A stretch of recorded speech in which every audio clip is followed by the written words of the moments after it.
রাজনীতির উদ্দেশ্য তো ক্ষমতায় যাওয়া না শুধু, বা ক্ষমতার সিঁড়িতে বসে ক্ষমতার উপভোগ করব, ব্যবহার করব, সেটাই নয়। রাজনীতির বিরোধী দলে থেকে কিন্তু জনগণের সেবা করা যায়। তো আমি দীর্ঘ ৩০ বছর বাংলাদেশ জাতীয়তাবাদী দল বিএনপির সাথে জড়িত এবং তৃণমূল পর্যায় থেকে আমি এখানে উঠে এসেছি। কেন্দ্রীয় যুব দলের সাংগঠনিক সম্পাদক এবং কেন্দ্রীয় ছাত্র দলের সাংগঠনিক সম্পাদক হিসেবে দায়িত্ব পালন করেছি। এই ৩০ বছর রাজনৈতিক জীবনে আমাকে অনেক কষ্ট, অনেক সংগ্রাম, অনেক ত্যাগ, অনেক তিতিক্ষা মোকাবিলা করে কিন্তু আসতে হয়েছিল। তো আমাদের এই রাজনৈতিক কর্মময় জীবনে আমি বিশেষ করে আমার বিরুদ্ধে ৯৬ থেকে ২০০১ যখন বিএনপি বিরোধী দলে ছিলেন তখনও আমার বিরুদ্ধে প্রায় ১০৭টি মিথ্যা মামলা দায়ের করা হয়েছিল। আমি প্রায় ৩.৫ বছর একটানা ওই সময়ে কারাবরণ করেছি। ওই জেলে থাকা অবস্থায় আমার বাবা মৃত্যুবরণ করেন। আমি প্যারোলে মুক্তি নিয়ে সেদিন বাবার লাশ ২ ঘন্টার জন্য দেখতে পেরেছিলাম প্যারোলে মুক্তি নিয়ে। সেদিন মান্নান ভূঁইয়া প্রয়াত মহাসচিব, উনিও সেদিন জেল গেটে উপস্থিত হয়েছিলেন। তখন বিএনপি তথা যারা ছিলেন রাজনীতিতে একটি সৌহার্দ্য ছিল, ভালোবাসা ছিল, আন্তরিকতা ছিল, কর্মীদের প্রতি মমত্ববোধ ছিল, কিন্তু যেটা এখন সেটা দেখতে পাইনি। আমাদের মনে হচ্ছে দেশনেত্রী বেগম খালেদা জিয়া ইন্তেকালের পর থেকে আমাদের রাজনৈতিক কবর রচনা হয়ে গেছে। আমরা যারা তৃণমূল পর্যায় থেকে রাজনীতি করে এসেছি আমরা এখন কোনো ভালোবাসা পাই না, স্নেহ পাই না, আদর মমত্ববোধ তো দূরের কথা।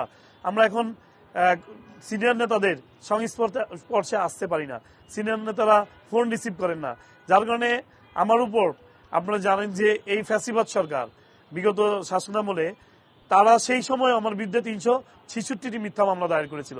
প্রায় ১০ বছরের অধিক আমি বিভিন্ন মেয়াদে কারাবরণ করেছিলাম। কারাগারে থাকা অবস্থায় আমার অসংখ্য সহযোদ্ধা সহকর্মী গুমের শিকার হয়েছেন। আমার ৪টি মামলায় আমাকে দীর্ঘ ২২ বছরের কারাদণ্ড দেওয়া হয়েছিল। যাই হোক, এই সমস্ত অন্যায়, অত্যাচার, জুলুম, নির্যাতনের বিরুদ্ধে আমাকে লড়াই করতে হয়েছে। আমার পরিবারের বিরুদ্ধে ৩ ভাইয়ের বিরুদ্ধে প্রায় ৫৫০ শতাধিক মিথ্যা মামলা দায়ের করা হয়েছিল। আমরা পর্যায়ক্রমে ৩ ভাই বিভিন্ন মেয়াদে কারাবরণ করেছিলাম। এই দুঃখগাথা, একটি ভয়াবহ জীবন নিয়ে আমাদেরকে চলতে হয়েছে। আমাকে অর্ডার ছিল ক্রস ফায়ার দেওয়ার, এবং কি এটি পত্রিকার মধ্যে এসেছিল যে ইসাক সরকারকে যেখানে পাওয়া হবে সেখানে ক্রস ফায়ার দেওয়া হবে। কারণ ফ্যাসিবাদ সরকার তো এমনভাবেই দেশ পরিচালনা করেছে, ভিন্ন মত পথের যারা নেতাকর্মী ছিলেন তাদেরকে গুম করেছেন, খুন করেছেন, জেলে দিয়ে নিয়ে হত্যা করেছেন। এভাবেই কিন্তু চলেছিল আমাদের ১৭ বছরের জীবন। বিএনপি অনেক নির্যাতনের শিকার হয়েছে, অনেক অত্যাচারিত হয়েছে, কিন্তু পাশাপাশি যখন বিএনপি রাষ্ট্রীয় ক্ষমতা আসলো তখন আমাদের যে বিএনপির সাথে যে একটি সম্পর্ক, বিরোধী দল থাকা অবস্থায় যে সৌহার্দ্য সম্পর্ক, সেটি আমি পরিলক্ষিত হতে পারিনি, আমি দেখিনি। আমার মতো একজন নির্যাতিত নেতা কর্মী যদি বিএনপির সিনিয়র নেতাদেরকে না পায়, তাহলে আমার মনে হয় যে সাধারণ নেতা কর্মীদের অবস্থাটা কেমন হতে পারে এটা আপনারা কিন্তু বুঝতেই পারবেন ইতিমধ্যেই। আমি এখান থেকে বেরিয়ে এসে একটি মেসেজ দিয়ে দিলাম বিএনপিকে যে আমার মতো তৃণমূলের নেতাকর্মীরা যাতে বঞ্চিত না হয়, অপমানিত না হয়, লাঞ্ছনার শিকার না হয়। আমাকে অপমানিত হতে হয়েছে, লাঞ্ছিত শিকার হতে হয়েছে, বিভিন্ন মবের মাধ্যমে আমাকে আমার পরিবার নিয়ে হেয় প্রতিপন্ন করার চেষ্টা করা হয়েছে, যার ফলশ্রুতিতে আমাকে এই দলকে ছাড়তে বাধ্য হয়েছে। আমি সময়ের সাথে সাথে দেখা দেয় নিত্য নতুন প্রয়োজন, রেডি থাকতে হয় প্রতি মুহূর্ত। তাই এলো ইনোভার, যেন আপনি লাইফে থাকেন রেডি প্রতিদিন। Innova, designed for now. দেখুন, রাজনৈতিক নতুন বন্দোবস্তে এবং জুলাই বিপ্লবের প্রেক্ষিতে পরিণত সকল রাজনৈতিক দলের সাথে ঐক্যমতের ভিত্তিতে কিন্তু জুলাই সনদ বাস্তবায়ন হওয়ার কথা ছিল। যদি জুলাই সনদ বাস্তবায়িত হতো তাহলে পরস্পর রাজনীতির সাথে আমাদের যে সুসম্পর্ক, সরকারি দল, বিরোধী দল নির্বিঘ্নে তারা তাদের কর্মকাণ্ড পরিচালনা করতে পারতেন। যেহেতু জুলাই সনদ পরিপূর্ণভাবে বাস্তবায়ন হয়নি, এদেশের ৭০% জনগণ হায়ের পক্ষে ভোট দিয়েছে, যেহেতু এই জুলাই সনদ বাস্তবায়িত না হচ্ছে না, সেহেতু সরকারি দলের পক্ষ থেকে তো একটু থ্রেড আছেই। বিভিন্নভাবে হুমকি, হয়রানি, নির্যাতনের কথা এখন ইতিমধ্যে বলা হচ্ছে। আমাদের সহকর্মী সহযোদ্ধা অনেককেই হুমকি ধামকি দেওয়া হচ্ছে ইতিমধ্যে, এবং আমাকে বিরুদ্ধেও বিভিন্ন ধরনের হুমকি ধামকি দিচ্ছে। ফেসবুকের মাধ্যমে, সামাজিক যোগাযোগ মাধ্যমে বিভিন্নভাবে ভয়ভীতি দেখানোর কথা বলা হচ্ছে। আর আমরা তো মারা গেছি বহু আগেই, আমাদেরকে ইনশাল্লাহ ভয়ভীতি দেখিয়ে কোনো লাভ নেই। আমরা দেশের জন্য, দেশের জনগণের জন্য সেবা করার জন্য কাজে নেমেছি। ইনশাল্লাহ যে কোনো প্রতিকূল অবস্থা মোকাবেলা করেই আমার একটা চ্যালেঞ্জ আছে। আমি এনসিপিতে যেহেতু এসেছি পুরাতন ঢাকা তথা ঢাকা মহানগর দক্ষিণকে সুসংগঠিত করার জন্য, সেই হিসাবে আমি আমার কর্মকাণ্ড পরিচালিত করব। যদি কেউ বাধাগ্রস্ত করে আমরা ইনশাল্লাহ মোকাবেলা করার জন্য সর্বাত্মক প্রস্তুতি নিয়ে রাখছি। এবং আমরা চাই স্বাভাবিক প্রক্রিয়ার মধ্য দিয়ে, যেহেতু জুলাই সনদ বাস্তবায়নের মধ্য দিয়ে যে স্বাভাবিক প্রক্রিয়া আছে, এখন সেটা বাস্তবায়িত হলে অন্য কোনো সমস্যা থাকার কথা নয়। যদি আমাদের বিভিন্নভাবে হয়রানি করে তো অবশ্যই আপনাদের সহযোগিতা নেব এবং দলের সহযোগিতা নিয়ে আমরা আমাদের লক্ষ্য এবং উদ্দেশ্যে পৌঁছানোর জন্য সর্বোত্তক চেষ্টা চালিয়ে যাবো ইনশাল্লাহ। জুলাই যোদ্ধা যারা, তাদের মাধ্যমে এবং এই এনসিপি গঠিত হয়েছে, তাদের একটি অভিজ্ঞতা হয়েছে, বিশাল একটি অভিজ্ঞতা। একটি সরকার পতনের যে পৃথিবীর ইতিহাসে সবচেয়ে বড় ফ্যাসিবাদ যে সরকারটি ছিল বাংলাদেশের, শেখ হাসিনা সরকারকে তারা উৎখাত করতে সক্ষম হয়েছে। আশা করি ইনশাল্লাহ তারা সামনের দিনগুলোতে একসাথে ঐক্যবদ্ধভাবে, আমার যে অভিজ্ঞতা আছে সেই অভিজ্ঞতাকে কাজে লাগিয়ে আমরা ঐক্যবদ্ধভাবে আমরা সরকারকে তার আইনের মধ্যে থেকে, আইনের সীমাবদ্ধতার মধ্যে থেকে আমরা সুসংগঠিত হয়ে ঐক্যবদ্ধভাবে সরকারের যে সমস্ত ভুল ত্রুটিগুলো আছে সেই ভুল ত্রুটিগুলি ধরিয়ে দেওয়ার জন্য আমরা সর্বাত্মক ভূমিকা রাখতে সচেষ্ট থাকবো। আপনারা মনে রাখবেন, বিদায় হজের ভাষণে রাসূল সাল্লাল্লাহু আলাইহি ওয়াসাল্লাম কিন্তু বলেছেন, তোমাদের মধ্যে যদি হাবশী কৃতদাসকেও তোমাদের নেতা নির্বাচিত করা হয় তোমরা তার আনুগত্য করবে। কাজেই এখানে ছোট বড় সিনিয়র জুনিয়র কোনো বিষয় নয়, আমরা সকলেই যে আমার নেতা তার প্রতি আমার যথাযথ আনুগত্য থাকবে এবং তার আনুগত্যের প্রতি শ্রদ্ধাশীল হয়ে আমি ইনশাল্লাহ আগামী দিনগুলোতে আমরা ঐক্যবদ্ধভাবে সরকারের যে সমস্ত কর্মকাণ্ড আছে এবং জনবিরোধী যে সমস্ত কর্মকাণ্ড থাকবে আমরা সেই সমস্ত বিষয়ে সোচ্চার থাকবো এবং আমাদের প্রথম এবং প্রধান কাজ হবে সংগঠনকে শক্তিশালী করা। আমরা ইউনিট থেকে কেন্দ্র পর্যন্ত আমরা সকল স্তরে আমাদের এই এনসিপিকে আমাদের জনগণের কাছে আমাদের লক্ষ্য উদ্দেশ্য পৌঁছে দেওয়ার জন্য আমরা প্রথমে এই ভূমিকাটা রাখার জন্য আমাদের মধ্যে আলোচনা হয়েছে এবং আমরা এই বিষয়গুলোকে প্রাধান্য দিয়ে আমরা দল সংগঠনকে শক্তিশালী করার জন্য কাজ করে যাব। দেখেন, আমরা যখন নির্বাচনে দাঁড়িয়েছিলাম আমাকে হাইকমান্ড কিন্তু নির্দেশনা দিয়েছিল প্রস্তুতি গ্রহণ করার জন্য। তা আমরা যখন প্রস্তুতি গ্রহণ করি তখন হঠাৎ করে পার্শ্ববর্তী এলাকা থেকে একজনকে এনে আমাদের বিএনপির নমিনেশনটা দেওয়া হলো। তা আমরা যারা স্থানীয় ছিলাম সেখানে অনেক সিনিয়র নেতারা ছিলেন, যেমন যুব দলের কেন্দ্রীয় নির্বাহী কমিটির সহ যুব বিষয়ক সম্পাদক মীর নওয়াজ আলী নওয়াজ ভাই, আমাদের মোশাররফ হোসেন খোকন সাহেব, আমাদের কমিশনার যে চেয়ারম্যান ছিলেন, কামরাঙ্গীরচরের চেয়ারম্যান ছিলেন, সকলে মিলে আমরা তখন তাৎক্ষণিকভাবে প্রতিক্রিয়া ব্যক্ত করি। আমাদের নাসিরুদ্দিন আহমেদ পিন্টু ভাইয়ের ভাই ছিলেন, আমরা সকলে মিলে তাৎক্ষণিকভাবে এটার প্রতিক্রিয়া ব্যক্ত করি যে আমরা অন্তত আপনার হাইকমান্ডের কাছে আমরা অনুরোধ করি আমাদের মধ্য থেকে আপনারা যাকেই নমিনেশন দিবেন আমরা তার সাথে ঐক্যবদ্ধভাবে কাজ করব।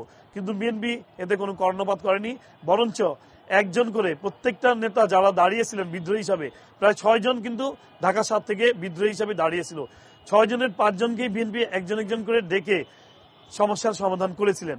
কিন্তু আমি ইসহাক সরকারকে কোনো পক্ষ থেকে বা কোনো অবস্থান থেকে কেউ ডাকেনি, যার কারণে আমার তীব্র একটু ক্ষোভ, কষ্ট, দুঃখ, বেদনা আমার থেকেই গিয়েছিল। যার কারণে আমি আমার অবস্থান থেকে স্বতন্ত্র প্রার্থী হিসেবে নির্বাচন করি। যদিও নির্বাচন করার ক্ষেত্রে আমাকে বিভিন্ন বাধা বিপত্তি, হুমকি ধামকি, আমার অফিস নিতে দেওয়া হয়নি, বিভিন্ন ধরনের ষড়যন্ত্র চক্রান্ত এবং আমাদের সহযোদ্ধা সহকর্মীদেরকে হুমকি ধামকি দেওয়া হয়েছিল। তারপরে যেহেতু নির্বাচনে দাঁড়িয়েছিলাম সেই হিসাবে নির্বাচনের বৈতরণী পার করার জন্য আমি সর্বশেষ নির্বাচনটি করেছিলাম। যদি আমাকে হাইকমান্ড থেকে ডাকা হতো তা আমার মনে হয় আমি নির্বাচন থেকে সরে দাঁড়াতাম। এই কষ্ট, এই ক্ষোভ, এই বেদনা থেকে আমি আসলে নির্বাচনে অংশগ্রহণ করি। পরবর্তীতে আমাকে নির্বাচনের ঠিক 7 দিন আগে বহিষ্কার করা হয়। আমাকে বহিষ্কার করা হলো, আমি কোনো শোকজ লেটারও পাইনি বা আমাকে বলাও হয়নি যে তোমাকে বহিষ্কার করা হবে। বহিষ্কার করার তো একটা নিয়ম আছে, একটা শৃঙ্খলা আছে। যেহেতু দল করি, দলের মধ্যে তো একটা শৃঙ্খলা থাকার কথা, গঠনতন্ত্র আছে। গঠনতন্ত্র উপেক্ষা করি আমাকে হঠাৎ করে আমাকে বহিষ্কার করে দেওয়া হলো। এরপরে আর আমার ব্যাপারে পার্টির হাইকমান্ড থেকে দল ক্ষমতা আসার পর থেকেও 2-2.5 মাস হতে চললো, আমরা কারো কাছ থেকে কোনো ধরনের সাড়া পাইনি। আমি অনেক যোগাযোগ করার চেষ্টা করেছি, সিনিয়র নেতাদের সাথে কথা বলার চেষ্টা করেছি। অনেক এমপি মন্ত্রী যারা আছেন, এমপি মন্ত্রী তো দূরের কথা, এমপি মন্ত্রীদের যারা পিএস আছেন, এপিএস আছেন, তাদের পর্যন্ত আমরা রিসিভ করতে পারিনি। যার কারণে অনেক দুঃখ, কষ্ট এবং রাগ, ক্ষোভ যাই বলেন, তার মধ্যে থেকে আমার মনে হয়েছে যে হয়তো এই বিএনপিটা আমি আর করতে পারবো না। এছাড়া একটি সিন্ডিকেট চক্র আছে যারা আমাদের সাথে সংযোগ স্থাপনের বাধা বিপত্তি হয়ে দাঁড়িয়ে আছে। তাদের কারণে আমি হাইকমান্ডের সিনিয়র নেতাদের সাথে কথা বলতে পারিনি। যদি দেশনায়ক তারেক রহমানের সাথে কথা বলতে পারতাম আমার মনে হয় এই সমস্যাটার অনেকটা সমাধান হয়ে যেত, আমি আবার হয়তো দলে ফিরে কাজ করতে পারতাম। কিন্তু আমাকে সেই অবস্থায় যেতে দেওয়া হয়নি বিধায় আমি চেষ্টা করেছিলাম অনেক, যেহেতু আমাকে যেতে দেওয়া হয়নি বিধায় আমি বাধ্য হয়ে আজকে এনসিপিতে অংশগ্রহণ করেছি এবং এনসিপিতে যোগদান করেছি।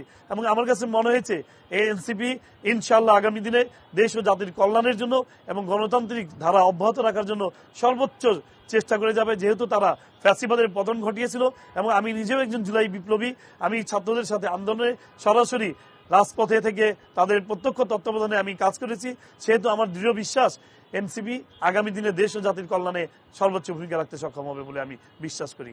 দেখুন, অধিকাংশ নেতারা বিএনপি ছেড়ে যারা চলে গিয়েছেন তারা ভালো করতে পারেন, এটা যেমন ধ্রুব সত্য, তেমনি আমি মনে করি না যে আমি নিজে দল গঠন করিনি। আমি কিন্তু অন্য একটি দলের সম্পৃক্ত হয়েছি, যেহেতু দল গঠন করার কোনো সুযোগ নেই, আমি দল গঠনও করিনি, আমি অন্য একটি দলের সাথে সম্পৃক্ত হয়েছি। সেই হিসাবে আমি বলতে পারি এই দল যতদিন দেশে থাকবে, এই দল যতদিন দেশ ও জাতির কল্যাণে কাজ করবে, ততদিন আমি ইসহাক সরকার ইনশাল্লাহ থাকবো এবং আমি মৃত্যু এই দলের সাথে থেকেই কাজ করে যাওয়ার চেষ্টা করব। আমার ওই ভয়টি নাই যে এখন আমি তো যেহেতু নিজে দল গঠন করিনি, অন্য অন্য নেতৃবৃন্দ দেখবেন আপনারা নিজেরাই দল গঠন করে বসে আছে, তাদের কর্মী নেই, সহকর্মী নেই, সহযোদ্ধা নেই, কিন্তু আমরা তো একটি রাজনৈতিক প্ল্যাটফর্মে আমি গিয়ে দাঁড়িয়েছি, যেহেতু তাদের একটি সংগঠন আছে, প্ল্যাটফর্ম আছে, তারা ফ্যাসিবাদ বিরোধী আন্দোলনে সক্রিয় ভূমিকা পালন করেছে। এই দেশ যতদিন টিকে থাকবে, এই দেশে যতদিন মানুষ থাকবে, ততদিন জুলাই যোদ্ধা যারা আছেন, যারা তাদেরকে আমি মনে করি সশ্রদ্ধ চিত্তে স্মরণ করবেন, এই কারণে যে একটি ফ্যাসিবাদের পতন তাদের হাত ধরে হয়েছে। এই জন্য আমি মনে করি যে সেই ভয় বা সেই ভয়ের কোনো কারণ নেই যে আমি ইসহাক সরকার আবার হারিয়ে যাব। যেহেতু দলে আছি, যতদিন আছি ইনশাল্লাহ তাদের সাথে কাজ করে যাব। দেখুন, জামায়াতের সাথে কিন্তু এনসিপির একটা আপনার রিলেশন আছে বা অ্যালায়েন্স আছে আর কি। যেহেতু জামাতের সাথে বিএনপির একটি ঐক্য আছে, জামাত এবং এনসিপি আমরা ঐক্যবদ্ধভাবে যেহেতু বিরোধী দল, সেখানে তো আমার মনে হয় কোনো সমস্যা থাকার কথা নয়। আমাকে এনসিপি ভালো লেগেছে, এই জন্য আমি এনসিপিতে প্রবেশ করেছি, যেহেতু তারা একটি আদর্শের ভিত্তিতে রাজনীতি করে, জামাত তো ইসলামী ভিত্তিতে রাজনীতি করেন, আর এনসিপি যেহেতু একটি আদর্শ এবং এই সেকুলারিজম বলতে এনসিপি যেহেতু আপনার জাতীয়তাবাদীর মতোই, সেই হিসাবে আমি এনসিপিতে প্রবেশ করেছি বলে মনে করি। দেখুন, আমি সারা জীবন আমি বাংলাদেশ জাতীয়তাবাদী দলকে অন্তরে লালন করেছি। সেই অন্তরে লালন করার যে শ্রদ্ধাবোধটা শহীদ রাষ্ট্রপতি জিয়া রহমান, যিনি স্বাধীনতার ঘোষণা দিয়েছিলেন, তাকে অনুসরণ করে উদ্বুদ্ধ হয়েই কিন্তু আমরা এই দলে এসেছিলাম। এবং আমাদের মমতাময়ী মা দক্ষিণ আফ্রিকার গণতন্ত্রের অতন্ত্র প্রহরী, 82 থেকে 90 এবং 2024 পর্যন্ত আন্দোলন অতন্ত্র প্রহরী, যিনি 18 কোটি জনগণের মনে স্থান করে নিয়েছিলেন, আমাদের মমতাময়ী মা দেশনেত্রী বেগম খালেদা জিয়ার প্রতি যে দরদ ভালোবাসা, এটা আমার সারা জীবনই থাকবে। কারণ আমি যতবারই কখনো বিপদে পড়েছি বা আমার দ্বারা ভুল হয়ে গিয়েছিল, তখনই দেশনেত্রী মমতাময়ী মা আমাকে ডেকে নিয়ে আমাকে রাজপথের সঠিক নির্দেশনা দেখিয়েছিলেন, আমাকে পথ দেখিয়েছিলেন। কাজেই এই আদর্শ আমার সারা জীবন আমি লালন করবো ইনশাল্লাহ। আমি যে দলেই থাকি না কেন, যেখানেই থাকি না কেন, এটা আমার সবসময় থাকবে।